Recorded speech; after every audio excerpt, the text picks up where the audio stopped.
Om Shanti. Diamond morning. सभी तो कहते हैं गुड मॉर्निंग, और हम बाबा के डायमंड्स बच्चे हैं और इस डायमंड युग में हैं। डायमंड युग माना हीरे तुल्य संगम युग। तो इस युग में है मातेश्वरी के अनमोल महावाक्य हैं। रिवाइज तारीख है 15/12/63। 15/12/63। टाइटल है कर्म ही सुख और दुख का कारण है। कर्म ही सुख और दुख का कारण है। ये तो सभी मनुष्य जानते हैं कि जीवन में सुख और दुख कर्म के आधार से प्रारब्ध रूप में चलते हैं। ऐसे नहीं है कि भगवान ही सुख देते हैं और भगवान ही दुख देते हैं। जरूर पहले ऐसे कर्म किए हैं जिसकी प्रारब्ध सुख व दुख के रूप में भोगनी होती है। हमने जो कर्म किए हैं उसकी ही प्रारब्ध हमें सुख या दुख के रूप में भोगनी होती है। तो सुख और दुख का संबंध हो गया किससे? कर्म से। कर्म को किस्मत नहीं कहेंगे। देखो, कर्म को किस्मत नहीं कहेंगे। कई ऐसे समझते हैं कि जो किस्मत में होगा देखा जाएगा। हमारी किस्मत ही खराब है। किस्मत नहीं, हमारे कर्म खराब है, इसलिए हमें जो उसका फल मिलता है दुख का वो तो भोगना ही पड़ेगा। इसलिए मातेश्वरी बोलते हैं सुख और दुख को किस्मत समझ लेते हैं। ये तो ऐसे हुआ जैसे यह किस्मत कोई भगवान ने बनाई है या किसी और ने बनाई है, इसलिए कह देते हैं जो किस्मत में होगा। लेकिन यह समझना भी जरूरी है कि किस्मत भी किसने बनाई है। किस्मत कोई परमात्मा ने नहीं बनाई है। ऐसे भी नहीं किस्मत कोई पहले से ही बनी पड़ी है, नहीं। यह दुख व सुख जो मनुष्य भोगता है उस सुख दुख को बनाने वाला भी मनुष्य ही है, क्योंकि कर्म करने वाला भी कौन है? मनुष्य ही है। तो सुख दुख को बनाने वाला भी वही है। इसलिए यह रेस्पॉन्सिबिलिटी अपनी हो गई। जो हम सुख भोगते हैं या दुख भोगते हैं उसके भी जिम्मेवार कौन है? हम खुद हैं। तो मातेश्वरी कहते हैं कि ऐसे नहीं कि किस्मत कोई परमात्मा ने बनाई है। समझा? हाँ, तो ऐसे भी नहीं किस्मत कोई पहले से ही बनी पड़ी है, नहीं। जो करनी सो भरनी, जो करेगा सो भरेगा, पाएगा। ये तो कॉमन कहावत है, जो करेगा सो पाएगा। गीता में भी वर्णन है कि जीवात्मा अपना ही मित्र है और अपना ही शत्रु है। ऐसे नहीं कि मैं तुम्हारा शत्रु हूँ, मैं तुम्हारा मित्र हूँ। देखो, हम खुद ही अपने खुद के दोस्त भी है और दुश्मन भी है। कैसे है? अपने अपने कर्म के अनुसार है। तो प्यारे बाबा कहते हैं कि बच्चे ऐसे नहीं कि हम या परमात्मा कोई शत्रु है या मित्र है। जीवात्मा अपना शत्रु अपना मित्र है, इसलिए अपने साथ मित्रता और अपने साथ शत्रुता, सुख और दुख करने वाला खुद मनुष्य हुआ। तो यह बात इतनी स्पष्ट है, सुख दुख का रिस्पॉन्सिबल मनुष्य खुद अपने आप है। अंडरलाइन है। सुख और दुख का कोई परमात्मा इसका जिम्मेवार नहीं है, खुद हम हैं। तो बाबा कहते हैं कि कोई देखो, इसलिए जब किसी भी रूप में दुख आता है तो उसको भगाने की कोशिश करते हैं। कोई लड़ाई झगड़ा खड़ा हो जाता है तो उसको खत्म करने की कोशिश की जाती है। इसमें किसी का अकाले मृत्यु भी हो जाता है तो भी दुख होता है। ड्रामा में समझो किसी का अकाले मृत्यु भी होता है, पहले ही मर जाते हैं, तो ये भी क्या है? दुख है। तो समझते हैं पता नहीं मेरे साथ ऐसा ही क्यों हुआ। फिर उसी वेग में जोश में आकर भगवान को भी गाली देने लग पड़ते हैं। अभी तुम्हारे आगे यह जो बातें आई, यह किया किसने? हमने खुद ही किया ना। यह तो बाबा कहते हैं कि यह अकाल मृत्यु जो आया, यह जो रोग के रूप में दुख आया, क्या यह भगवान ने किया? यह जो लड़ाई झगड़े संसार में होते हैं, जितने भी दुख के कारण है, क्या वो सब भगवान ने किया? किसने किया भाई? हर एक का अपना अपना कर्म है। यह जो लड़ाई झगड़े संसार के जितने भी हैं, तो क्या वह सब भगवान ने किए? अरे भगवान जिसको कहते हो सुख करता दुख हरता, इसलिए तो जब कोई भी दुख आता है तो उसको याद करते, क्योंकि वो दुख का हरण करने वाला है और सुख देने वाला है। तो मातेश्वरी कहते हैं कि इसलिए भगवान को याद किया जाता। शरीर को रोग लगता है तो भी कहते हो ना, हे भगवान इस रोग से हमें मुक्ति दिलाओ। अच्छा, तो भी कहते भगवान दुख में उनको ही याद करते। अगर उसी ने दिया है तो दुख देने वाले को याद क्यों करेंगे? कोई करता है? जो हमें ज़्यादा दुख देता है तो उसको हम याद करते हैं। हम कहते उसका नाम भी नहीं लो भाई, इसने तो मेरी जिंदगी खराब कर दी, इसका नाम नहीं लो मेरे सामने। तो भगवान किसी को भी दुख नहीं देते हैं। भला यह सोचना चाहिए कि दुख के समय जो याद आता है उनके लिए तो कह नहीं सकते कि यह दुख उसने दिया। यह भी तो समझने की बात है। जब याद करते हैं तो जरूर उनका संबंध हमारे साथ कोई दूसरी बात का है, ना कि दुख देने का। इससे सिद्ध होता है दुख का कारण अथवा इसका रिस्पॉन्सिबल कोई और है। उसमें भी कोई तीसरा है नहीं। एक मैं, दूसरा मेरा रचता, बस दो ही चीजें हैं ना। एक मैं उनकी रचना या उनकी संतान कहो, और दूसरा है हमारा बाबा वडील पिता है। तो या बाप रेस्पॉन्सिबल है या मैं रेस्पॉन्सिबल हूँ। लेकिन जब मेरे पास दुख आता है तो वो मुझे दिखाई पड़ता है। जैसे उस रचता ने मुझे दुख दिया है, अंदर से लगता है कि वो मेरा सुख दाता है। देखो, जैसे सुख के लिए सहारा मांगते हैं, हे भगवान यह दुख दूर करना, भगवान मेरी आयु भी बड़ी करना। देखो कितनी बातें कहते रहते हैं भगवान को। देखो आयु के लिए भी मांगते हैं, तो आयु की भी, दुख की भी, शरीर के रोग की भी, जो लड़ाई झगड़े हैं, कोई भी ऐसा अशांति का कारण बनता है तो भगवान से मांगते हैं। कोई बच्चा ऐसा होता है तो भी कहते हैं भगवान इस बच्चे को सुमत देना, अच्छी मत देना। ठीक है। अच्छा, किसी भी बात में जब दुख या कष्ट होता है तो कष्ट में परमात्मा को याद किया जाता है। क्यों याद किया जाता है? क्योंकि वो कष्ट को हरने वाले हैं, दुख भंजन है, दुख को दूर करने वाला परमात्मा है। तो बाबा कहते हैं कि वो तो हमें सुख देते हैं, माना इन सब बातों का इलाज केवल उनके पास है, परमात्मा के पास। ऐसे सिर्फ याद नहीं करते, उनके पास इलाज है। बाबा कौन है? सुप्रीम सर्जन है, बाबा इलाज करते हैं। तो यह सभी हमारी जो हैबिट चलती है, भले जानते हैं या नहीं जानते हैं, लेकिन भगवान को दुख के समय याद जरूर करते हैं। कोई भी बात होती है तो मुख से निकलता है ओ माय गॉड। भले कोई जाने न जाने वो गॉड कौन है क्या है, पर मुख से निकलता जरूर। तो ये भी समझने की बात है, आखिर भी जिसको याद करते हैं, क्या उनका हमारे इन सभी दुखों से कोई कनेक्शन है?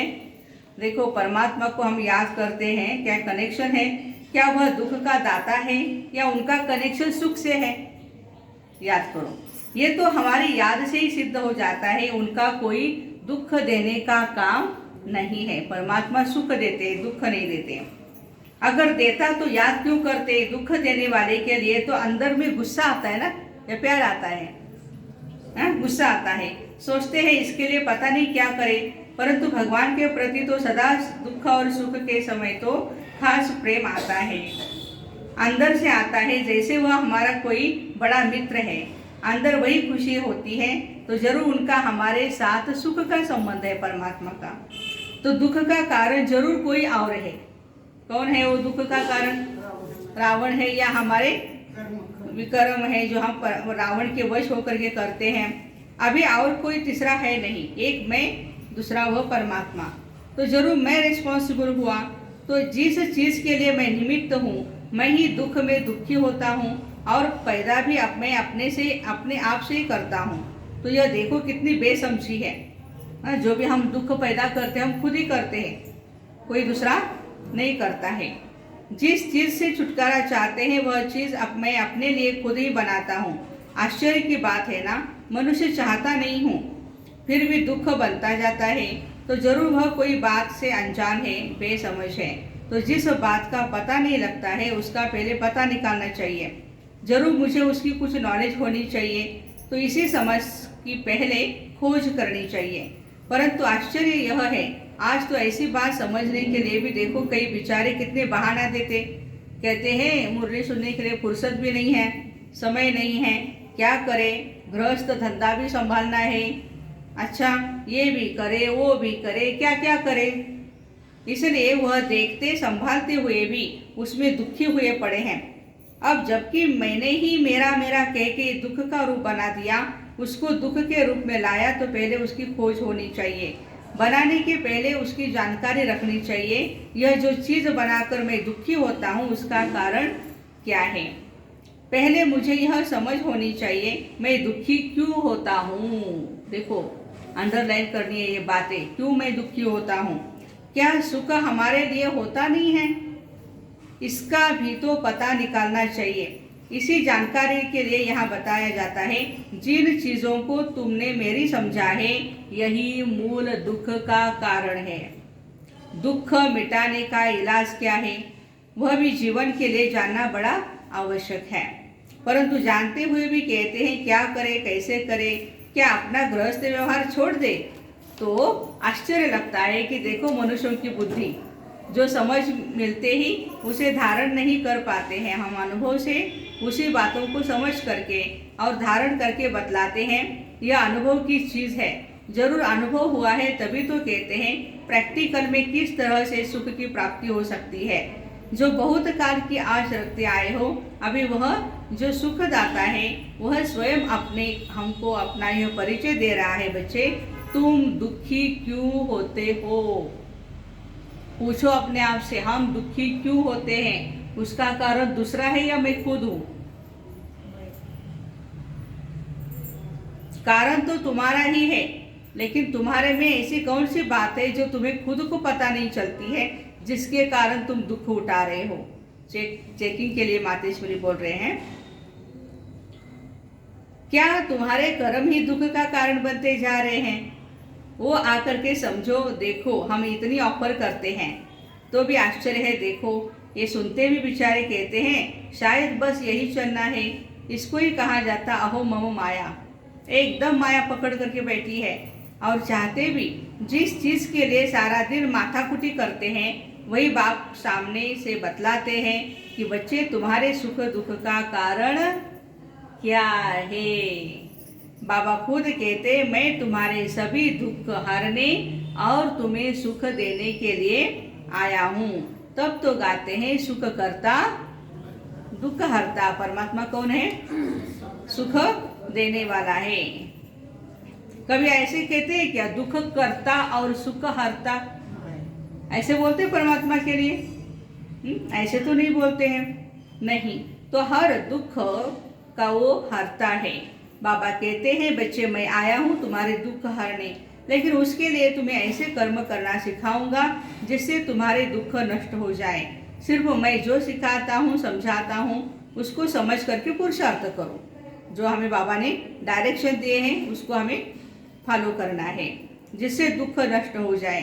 तुम्हारे ही दुख नष्ट करने की मैं शिक्षा देता हूँ, जिसको धारण कर लो, क्योंकि तेरी चीज़ है दुख लेना, दुखी होना। कोई कुछ बोलता है तो तुरंत मूड ऑफ कर लेते हैं, ये सब क्या है, हमारे कारण हो रहा है, खुद के कारण हो रहा है। तो मातेश्वरी कहते हैं कि हमें बाबा ये बातें सिखाते हैं, परंतु कई तो बेचारे ऐसे कारण देते हैं जैसे हम कोई भगवान के ऊपर मेहरबानी करते हैं। हम मुरली के लिए आते हैं तो कभी कभी ऐसे थाट से आते हैं जैसे मेहरबानी कर रहे बहनों के ऊपर। कोई सेवा करते हैं तो ऐसे दिखाते हैं जैसे बहुत बड़ी सेवा कर रहा हूँ। तो कई फिर कहते हैं समय मिल गया तो कर लेंगे। अरे भाई, खिलाना पिलाना ये जो सब बातें हैं उसी कर्म से बनाए हुए खाते में ही तुम मूझ पड़े हो, उसमें ही दुखी हुए हो। जबकि एक तरफ कहते हो दुख से छूटे और दूसरी तरफ ये सब दुखों से छूटने का रास्ता खुद बाप समझा रहे हैं, तो भी देखो कोई की बुद्धि में मुश्किल बैठता है। इसी प्रकार माया 5 विकारों को कहा जाता है, परंतु मनुष्य बेचारे फिर धन संपत्ति को माया कहते हैं। वैसे तो धन संपत्ति माया थोड़ी है, वो तो संपत्ति है, ऐश्वर्य है, वो तो चाहिए ना, वो माया थोड़ी है। तो मातेश्वरी कहते हैं कि धन संपत्ति को माया बोलते हैं। कई फिर शरीर को भी माया कहते हैं, उससे बचने के उपाय करते रहते हैं, परंतु बाबा कहते तुम्हारे दुख का कारण कुछ और है।